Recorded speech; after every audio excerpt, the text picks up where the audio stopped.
আজ রবিবার, তো আজকে আমাদের বাড়িতে শুক্তো হচ্ছে। তো শুক্তো বানানোর জন্য আমি কি করেছি দেখো। এখানে সমস্ত রকম সবজি ভেজে নিয়েছি, উচ্ছে ভেজে নিয়েছি, বড়ি ভেজে নিয়েছি, দুধ নিয়েছি, আর নিয়েছি তোমার সর্ষে আর জিরে বাটা।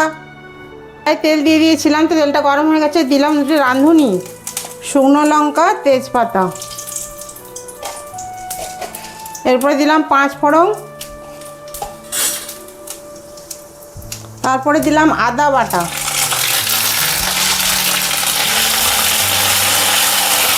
আদা বাটাটা দেওয়ার পরে আমি দিলাম হলুদ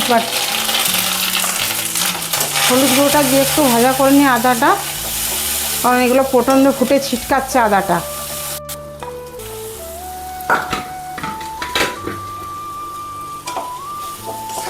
একটু নাড়াচাড়া করে নিই, তো নাড়াচাড়া করে এর সঙ্গে একটু ভালো করে ভেজে নিতে হবে মশলাটা দিয়ে।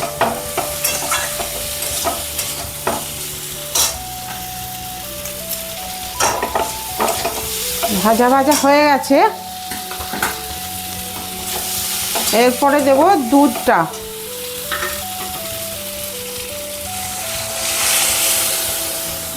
দুধটা দিয়ে দিলাম, দুধটা দিয়ে একটু নাড়াচাড়া করে ভালো করে মিশিয়ে নিচ্ছি।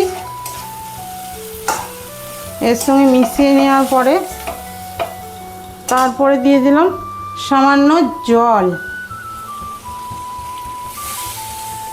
জল দেওয়া হয়ে গেল, এরপরে সবার লাস্টে আমি দেব নুনটা।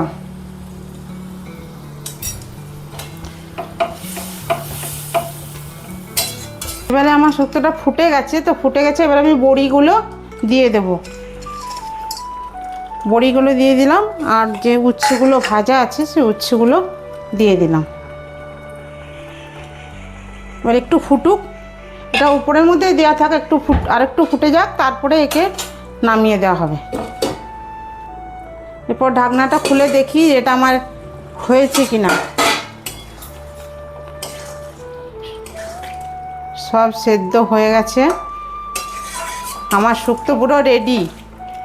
এবারে এটা ঢেলে নিচ্ছি, এবারে পাত্রে ঢেলে নিচ্ছি।